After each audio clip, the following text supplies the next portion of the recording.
संध्या के समय मैथुन नहीं करना, भोजन नहीं करना, शयन नहीं करना, उस समय जप करना, भगवान का ध्यान करना। तो शास्त्र जो आज्ञा करता है, हम अगर उसका पालन करेंगे तो हमारी उन्नति होगी। अब जैसे गुरुवार के दिन किसी भी स्थिति में बाल नहीं कटाना, द्वादशी के दिन किसी भी स्थिति में तुलसी जी को नहीं छूना।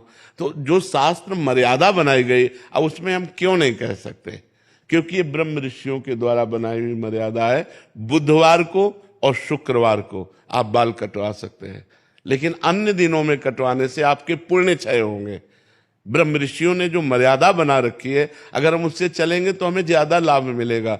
अब रोज सुबह लोग बाल आदि, तो हम कहते हैं केवल बृहस्पतिवार को मत करवाओ, और ना मानो तो गुरुवार का दिन परम पवित्र गुरु के लिए है, उस दिन आप क्षौर कर्म न करें, बिल्कुल निषेध है। नहीं, उससे पुण्य नष्ट होते हैं, आयु नष्ट होती है, बुद्धि नष्ट होती है। अब अगर आप नहीं मानोगे तो वैसे ही आपके आचरण होते चले जाएंगे, गिरते चले जाओगे।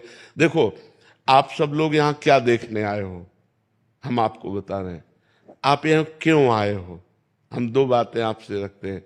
आप क्या देखने आए हो और आप यहाँ क्यों आए हो? तो आप यहाँ देखने आए हो साधुता, भगवान के भक्त का दर्शन जो शास्त्र के अनुसार चलता है।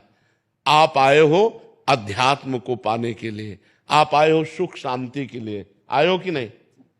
अगर हम धर्म से ना चलते हो तो आप हमारे दर्शन करने आओगे क्या? हम भी तो एक मनुष्य हैं, हम भी तो आप जैसे ही हैं। अगर हमारे अंदर अध्यात्म ना हो तो आप क्या सुनने आए हो?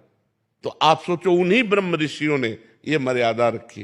वैसे ही जब हम चलते तो हमारे अंदर तेज, हमारे अंदर शांति, हमारे वचनों का प्रभाव, हमारे दर्शन मात्र से तुम्हें सुख मिलेगा। तो क्या वो आप नहीं बन सकते?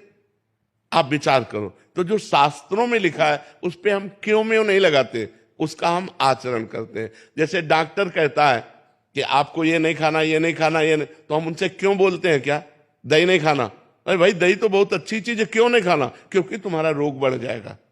जब तुम ठीक हो जाओगे तब तुम सब कुछ कर सकते हो, लेकिन जब तक ठीक नहीं होते तब तक तुम्हें दही नहीं खाना, ऐसा मना किया जाता ना। जब तक हमारा ज्ञान नष्ट नहीं हो जाता तब तक ये सब बातें, और ज्ञान नष्ट हो गया तो फिर कोई नियम नहीं, फिर वो सबके ऊपर पहुंच जाता है। जब स्वस्थ हो गया तो खूब दही खाओ, क्या परेशानी है?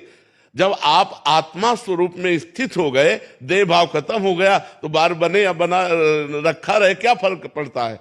तो हम अभी देहाभिमानी हैं, देह भाव से चलते हैं। तो हमें शास्त्र के नियमों का पालन करना। जो आज शास्त्र के नियमों का पालन नहीं करते हैं तो गिरते चले जाते हैं। अब ये शास्त्र आज्ञा करता है, जिस दिन से गर्भ आ जाए